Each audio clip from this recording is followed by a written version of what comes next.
July 19th, 2026, 3:47 in the afternoon, local time. An Iranian ballistic missile is streaking across the sky above the Gulf of Aqaba, and for a few seconds, nobody on either side of the Israeli-Jordanian border knows exactly where it's going to land. Israel's Iron Dome batteries are already spinning up. A United States Aegis warship somewhere in the Red Sea has already fired. And in Eilat, Israel's southernmost city, sirens that were built to warn against an attack from Gaza or Lebanon are now wailing because of a war 600 miles away in Iran. Here's the question that matters, and it's not the question most headlines are asking. It's not, did Iran attack Israel? It's this: how close does a missile actually have to get before a country is considered a target? Because on paper, Iran fired at Jordan. In practice, interceptor fragments were falling within eyesight of Israeli territory. And by the end of the day, an Israeli military source was quietly telling reporters something that contradicted what half the internet was already saying. That gap between what people assumed happened and what actually happened is where this entire story lives. Stick with me, because by the end of this, you're going to understand something most casual news consumers are missing entirely. Why Iran is deliberately choosing not to hit Israel right now, why that restraint is more dangerous than it looks, and why a port city in Jordan has quietly become one of the most important pieces of real estate in the entire Middle East war. Let's start with what we actually know happened on Sunday. And let's be precise about it, because precision is the only thing that separates real analysis from social media panic. I'm Jang, and if you've been with this channel for a while, you know the drill. We don't do hot takes, we don't do hysteria, and we don't tell you what to think. We break down the mechanics of what's actually happening, we show you the sourcing, and we let you draw your own conclusions. If that's your kind of channel, this is a good moment to hit subscribe, because we're about to walk through one of the most misunderstood incidents of this entire war. Let's zoom out for a second before we get into Sunday specifically, because you need the scale of this war in your head, or nothing that follows makes sense. This isn't some contained skirmish that flared up out of nowhere. The war that produced Sunday's missile near Aqaba began nearly 5 months earlier, on February 28th, when the United States and Israel launched a coordinated opening strike that killed Iran's supreme leader within the first hours of combat. Since then, American forces alone have struck more than 10,000 targets inside Iranian territory. Estimates put roughly 50,000 U.S. service members deployed in and around the Middle East at the height of this operation. There was a ceasefire in April. It collapsed. There was a memorandum of understanding in June aimed at reopening the Strait of Hormuz to shipping. Iran has been testing the limits of that agreement ever since, including firing on commercial vessels as recently as early July. This is the environment Sunday's strike landed in. Not a sudden escalation, but one data point in a war that's been running hot, cold, and everywhere in between for 5 straight months. So here's the mainstream version of the story, the one that spread across social media within about 20 minutes of the first siren in Eilat. Iran fired missiles at Israel. That's it. That's the headline that trended. Israeli officials confirmed they detected missiles launched from Iranian territory heading toward Aqaba, and because Aqaba sits directly across a narrow strip of water from Eilat, literally close enough that you can see one city's lights from the other at night, a huge number of people jumped straight to the conclusion that Israel itself was the target, and that Jordan was incidental, maybe even collateral cover for what was really an attack on Israeli soil. And look, that read isn't crazy. Geographically, Aqaba and Eilat are about as close as 2 cities in 2 different countries can get. They share a border checkpoint. They share a gulf. A missile that overshoots Aqaba by even a few hundred meters is a missile that's now over Israel. So when Israeli media started reporting sirens, when the IDF put out a statement acknowledging missile activity near its southern border, the instinct to say Iran hit Israel wasn't irrational. It was the obvious read. Here's the problem. It's not what actually happened, at least not in the way most people assumed. According to reporting from the Jerusalem Post, what actually occurred was a multi-layered intercept. The primary threat, the missile's main warhead, was taken down by a U.S. Navy Aegis missile defense system operating in the region, not by an Israeli system, and not over Israeli territory. Israel's Iron Dome batteries were then used afterward, in the same window, to shoot down secondary fragments and debris from that intercepted missile. Fragments that were falling near the Israeli-Jordanian border. Those fragments landed in an open area close to Eilat, not in Eilat. Close to it. No injuries, no property damage, nothing hit. And then comes the detail that almost nobody amplified with the same energy as the original panic headlines. An Israeli military source directly told the Jerusalem Post that despite widespread media claims to the contrary, no missile fragments actually fell inside Israeli territory at all. Let that sit for a second. The country's own military, on background, was pushing back against its own country's media narrative. That's not a small correction. That's a fundamental disagreement about whether Israeli soil was struck at all. So which is it? Was Israel hit, or wasn't it? Was this an attack on Israel that just happened to also involve Jordan? Or was this an attack on Jordan that merely came close enough to Israel to trigger alarm bells and assumptions? That contradiction, official Israeli sources disagreeing with the story that was already circulating about their own country, is exactly the kind of gap this channel exists to dig into. I want to give this pattern a name, because you're going to see it again and again as this war grinds on. And once you can name it, you'll start noticing it everywhere. I call it the proximity paradox. The proximity paradox is this. In modern missile warfare, physical closeness to a target creates the appearance of intent, even when intent was never there. A missile doesn't have to hit a country to make that country feel like it was attacked. Geography does the persuading before facts ever get the chance to. Aqaba and Eilat are so close together that an Iranian strike aimed squarely at Jordanian infrastructure automatically reads, to an anxious public, as an attack on Israel, regardless of where the missile was actually pointed, regardless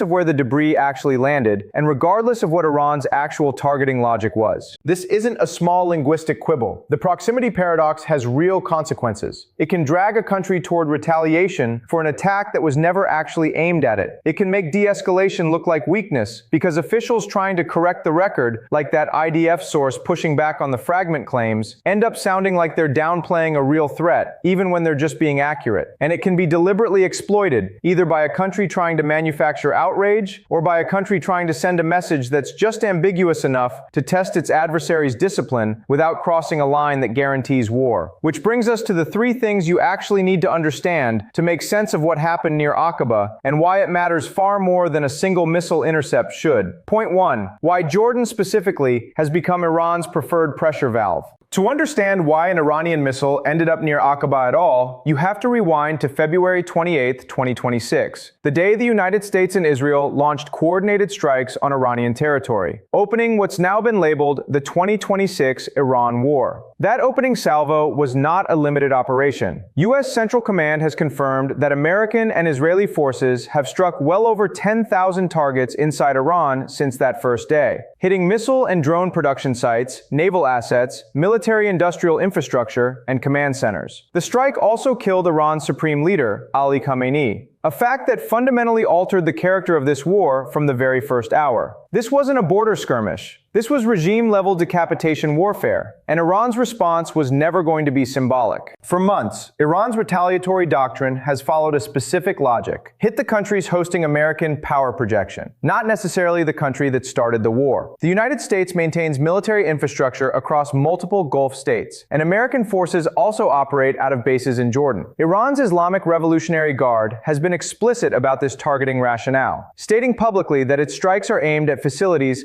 tied to U.S. operations, rather than at Jordan itself as a nation. In fact, in the same window as these missile launches, Iranian officials have directly appealed to the Jordanian public, insisting Iran holds no hostility toward the Jordanian people or state, and calling instead for the removal of American bases from Jordanian soil. That's a deliberate rhetorical split. Target the American infrastructure, spare the relationship with the host country, at least in the messaging. Why does this matter for the Aqaba strike specifically? Because it tells you Iran is playing a calibrated game, not a chaotic one. Jordan has become what I'd describe as a controlled pressure release point, a country close enough to Israel and to American assets to send a message, but not so central to the war's core combatants that hitting it risks the kind of retaliation Iran would face for a direct strike on Israeli soil. Jordan's armed forces confirmed the missile attack on their territory outright, and footage circulating from the ground appeared to show Jordanian air defense systems attempting to intercept incoming fire over the Aqaba area, meaning Jordan itself is now, functionally, running its own layer of missile defense in a war it did not start and never asked to be part of. Think about this carefully for a moment, because there's a historical echo here that's worth noting. Jordan has played the role of buffer state before. During earlier regional conflicts, Amman has repeatedly found itself hosting foreign military infrastructure while trying to preserve enough neutrality to keep its own population, its tourism economy, and its relationships with neighboring Gulf states intact. What's different this time is the sheer intensity intensity of the missile traffic passing near or over Jordanian airspace. This isn't a proxy conflict fought through occasional skirmishes. It's a shooting war between two of the most heavily armed militaries in the Middle East, with Jordan sitting geographically in the middle of the flight paths connecting them. Every Iron Dome and Aegis intercept happening near Jordanian territory is also functionally a live demonstration of how thin the margin for error has become for a country that didn't choose to be part of this fight in the first place. There's also the airport and port question, and this is where things get murkier. The U.S. Embassy in Jordan stated that Jordanian authorities evacuated Aqaba's airport and port facilities due to what it called a specific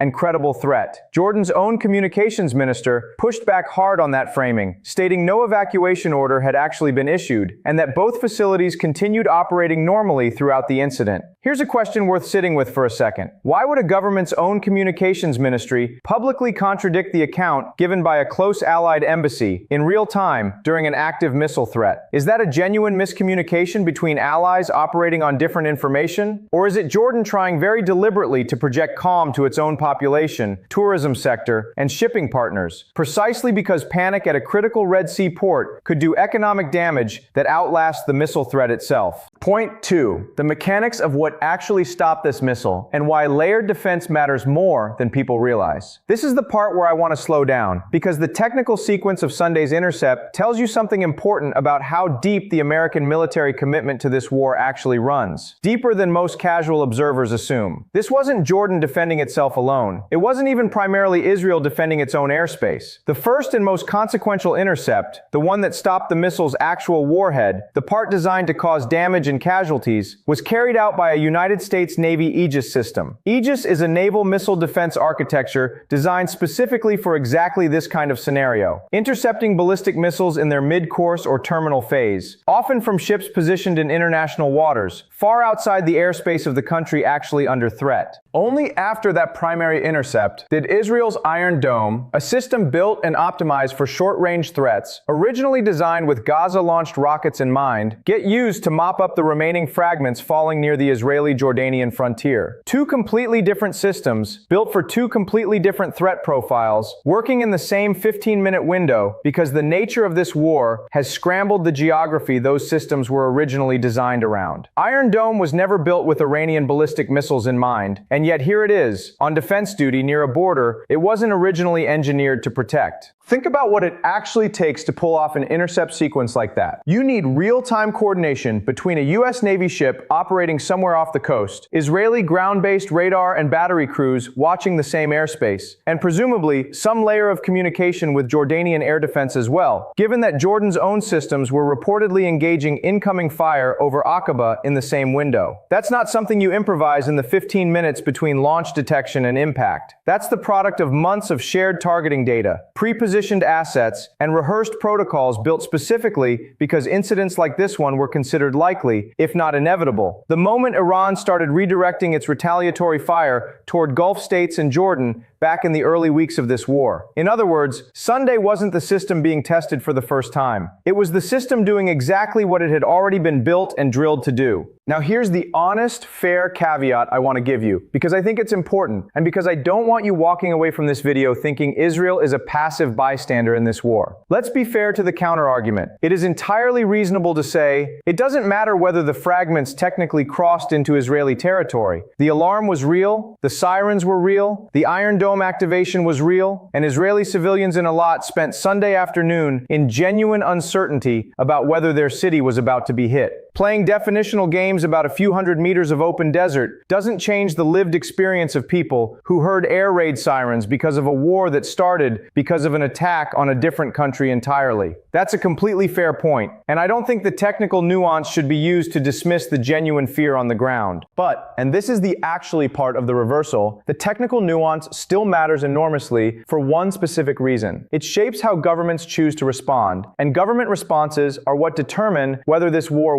widens or stays contained. If Israeli officials had gone public insisting Israeli soil was struck when their own military sources knew that wasn't quite accurate, that's the kind of overstatement that creates pressure for retaliation against Iran directly. Retaliation that Israel has, notably, avoided since this specific phase of the war reignited. Israel joined the US in launching the initial February 28th strikes, but has deliberately held back from re-entering active combat operations since the ceasefire collapsed and Iran redirected its retaliatory fire toward Gulf states and Jordan instead of Israel. That restraint is a policy choice, and policy choices built on accurate information are more stable than policy choices built on inflated ones. If you're finding this kind of granular, source-by-source breakdown useful, the stuff that doesn't show up in a 30-second clip on your feed, this is exactly the moment to hit that subscribe button and tap the notification bell, because we're about to get into the part of this story that I think is genuinely being underreported, what this specific incident tells us about where this war goes next, and why Jordan's position is about to become far more precarious, not less. Point 3. The pattern of repeated strikes and what de-escalation actually looks like from Iran's side right now. This is not the first time Iran has fired at Jordan, and if you've only been half following this war, that might come as a surprise. Sunday's strike near Aqaba is part of a broader, sustained pattern of Iranian missile salvos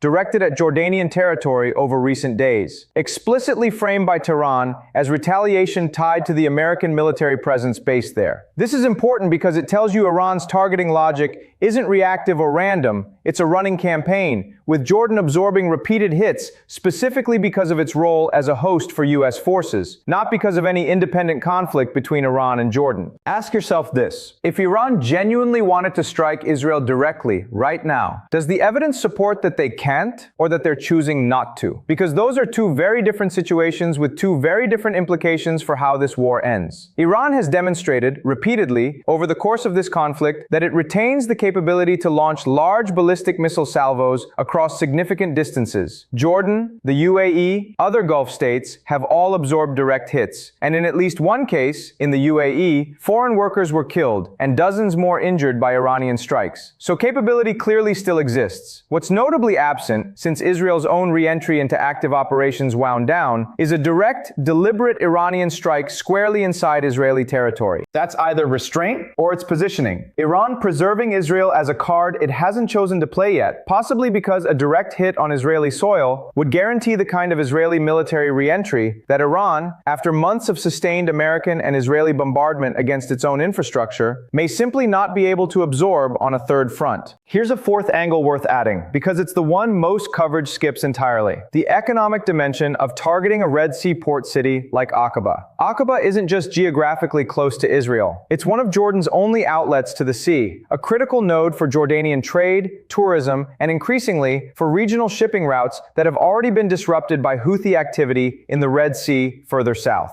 A credible threat to Aqaba's port and airport, regardless of whether an evacuation order was formally issued, creates exactly the kind of economic uncertainty that ripples outward. Insurance premiums on Red Sea shipping routes, tourism cancellations, disruptions to Jordan's already fragile economy, which was already absorbing the costs of hosting displaced populations and U.S. military infrastructure long before this war began. A missile doesn't have to hit a port to damage that port's economic function. Uncertainty alone does a version of that job. Look at what happened in the UAE earlier in this war for a sense of what Iranian strikes look like when Tehran isn't exercising the same restraint it's shown toward Israel. Iranian ballistic and drone attacks on the UAE, launched specifically to target American assets and bases there, killed 3 foreign workers, nationals from Pakistan, Nepal, and Bangladesh, and injured 58 more. That's not a warning shot. That's a lethal strike with real casualties aimed at a country that, like Jordan, hosts American military infrastructure but has no direct combat role of its own in this war. Compare that outcome to Sunday's incident near Aqaba: intercepted fragments, an open area,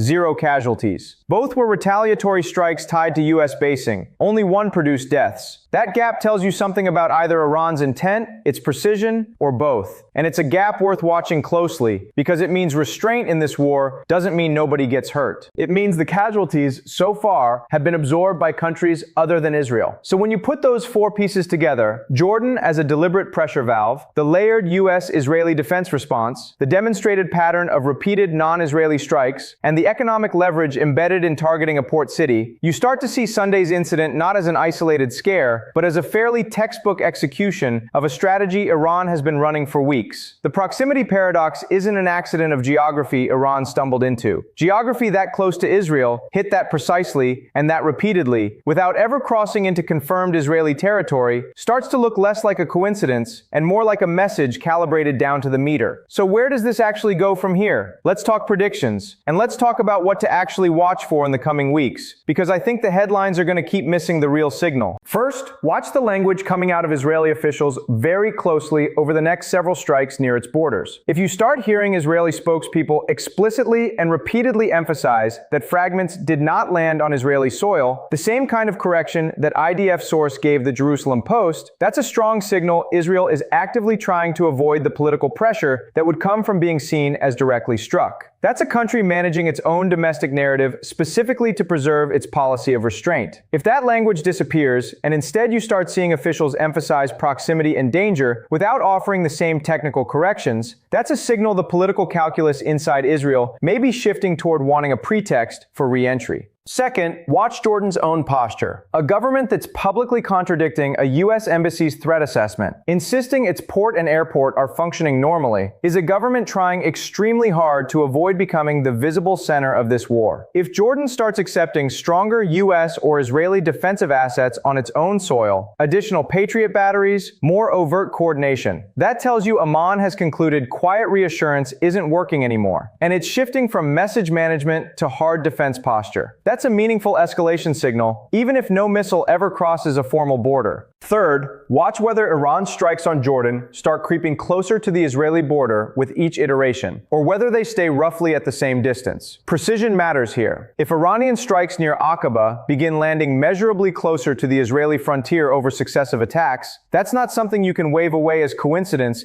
in a war where Iran has already demonstrated it can hit specific port and airport infrastructure with enough accuracy to trigger evacuation warnings. Consistent distance suggests deliberate restraint continuing. Creeping proximity suggests either a shift in Iranian strategy or a genuine loss of targeting precision as this war grinds through its fifth month, and Iran's more sophisticated guidance systems and experienced crews continue absorbing losses from the ongoing American and Israeli strikes still landing inside Iranian territory itself. And fourth, keep an eye on the broader ceasefire architecture. This war has already gone through at least one collapsed ceasefire and a subsequent memorandum of understanding attempting to stabilize things like Strait of Hormuz shipping. Incidents like Sunday's strike near Aqaba function as informal pressure tests on that broader diplomatic framework, probing how much regional escalation the current fragile arrangement can absorb before someone decides it's already effectively dead. If strikes on US-aligned Arab states keep escalating in frequency or precision,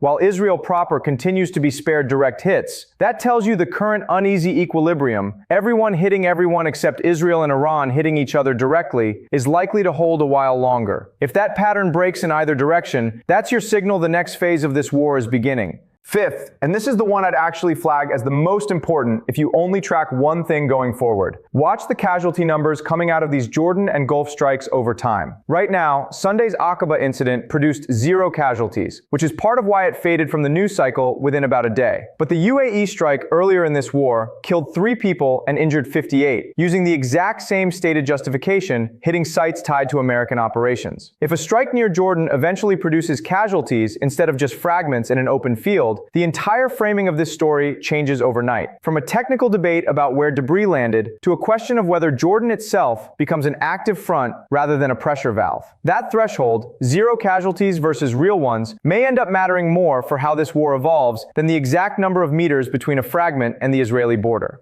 The honest answer, the one I don't think you're going to hear from panic-driven coverage, is this. Sunday's strike near Aqaba probably wasn't really about Israel at all, even though it looked that way to almost everyone watching watching in real time. It was about Jordan, about American infrastructure, and about a very deliberate, very calculated Iranian strategy of applying pressure right up to Israel's doorstep without ever quite knocking. Whether that calculation holds is genuinely the question that determines what the next month of this war looks like. One more thing before we get to your homework, because I think it ties everything together. Wars like this one don't usually end with a single dramatic moment that everyone agrees was the turning point. They end, or they escalate, through a long accumulation of exactly these kinds of ambiguous incidents. A fragment here, a disputed evacuation order there, a casualty count that stays at 0 until suddenly it doesn't. Sunday near Aqaba will probably be forgotten by most people within a week. But if you've been tracking this channel's breakdowns of this war from the beginning, you already know that the incidents nobody remembers are usually the ones that quietly set the terms for the incidents everybody eventually does. So here's your homework, and I want you to actually think about this before you scroll down to the comments. Given everything we just walked through, the proximity paradox, Iran's deliberate targeting of US-aligned states over Israel directly, and the economic leverage built into hitting a port city like Aqaba, do you think Israel's restraint is a sign of strategic discipline, or a sign that Israel is simply waiting for an excuse it hasn't gotten yet? Drop your answer in the comments, and tell me specifically what evidence from this video is shaping your answer, because I read every single one of them.